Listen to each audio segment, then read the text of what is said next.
চ একটু বাইরে গিয়ে রোদ পুইবি। চলো বসি কে, ঠান্ডা তো পড়েছে। হ্যাঁ চ। বৌমা তুমি রোদে বসো, আমি আসছি। আচ্ছা। কারোর সাথে কথা বলবে না। ঠিক আছে।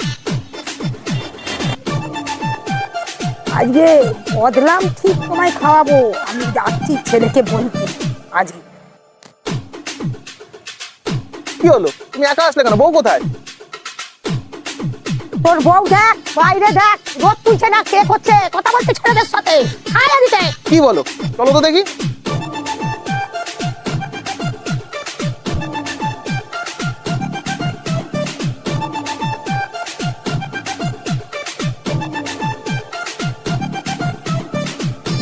ওই দেখ। কি হলো, তোমরা লাঠি হাতে নিয়ে বাইরে এসছো কেন? কিছু কি হয়েছে নাকি?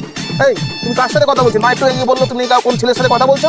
ওই আমি তো কারোর সাথে কথা বলছি না, আমাকে তো মা রোদে বসিয়ে দিয়ে চলে গেল। বললো তো আমি আসছি একটু পরে, এ তো ঘরে চলে গেল। আমি আবার কখন কার সাথে কথা বললাম? মানে তুমি ফোনে কারোর সাথে কথা বলো নি? মা যে এক্ষুনি গিয়ে বললো কথাটা। দেখলে তো, এই দেখো দেখো পালাচ্ছ, দেখো দেখো ঘরে ঢুকে গেল। দেখলে তো, আমাদের মধ্যে ঝগড়া লাগিয়ে দিয়ে উনি পালিয়ে গেল।